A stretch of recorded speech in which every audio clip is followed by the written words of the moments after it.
1000 étudiants des instituts Serco du Bénin, du Burkina Faso et de la Côte d'Ivoire sont initiés à un programme de formation porté sur des concepts et technologies de dernière génération, notamment le big data, le code et l'intelligence artificielle. L'objectif de l'Institut à travers ce programme est de préparer les étudiants à embrasser les métiers d'avenir. Distribuée sous une forme pédagogique particulière, la formation fait appel aux facultés autodidactes des apprenants issus de toutes les filières confondues. Et nous avons pensé dans le cadre de notre plan stratégique qu'il faille former de nouveaux agents pour le monde, donc des étudiants qui sont capables de s'adapter dans des situations nouvelles. Et donc ça nous a amené de moins à créer un modèle pédagogique totalement innovant et très actif, qui rend l'apprenant acteur de sa formation. En plus de bénéficier de nouvelles compétences académiques, ces jeunes font preuve de travail d'équipe.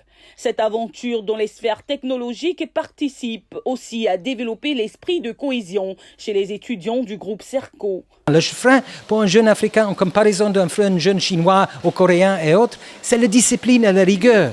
Eux, ils ont tous la capacité. Ils peuvent faire tout. Mais s'ils n'ont pas ces esprits de collaboration, de créativité et de rigueur, ils ne vont pas aller très loin. La formation que nous faisons actuellement est une formation basée sur un langage d'avenir, le langage Python, qui est un langage dont beaucoup de développeurs ont commencé à s'intéresser. Et plus tard, ce qui nous a soumis, c'est de pouvoir programmer nous aussi des robots, que l'Afrique ait des développeurs de haut niveau. En réalité, moi, je n'avais aucune idée de ce qu'était Python, ni de vraiment travailler sous pression. Mais avec cette expérience, vraiment, je me sens plus à l'aise.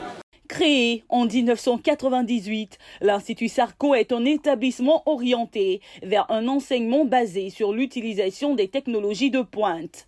Au sortir de cette première édition, débutée le 19 février pour prendre fin le 8 mars 2020, l'établissement ambitionne initier plus de 100 000 étudiants à son programme de formation sur le digital d'ici une dizaine d'années.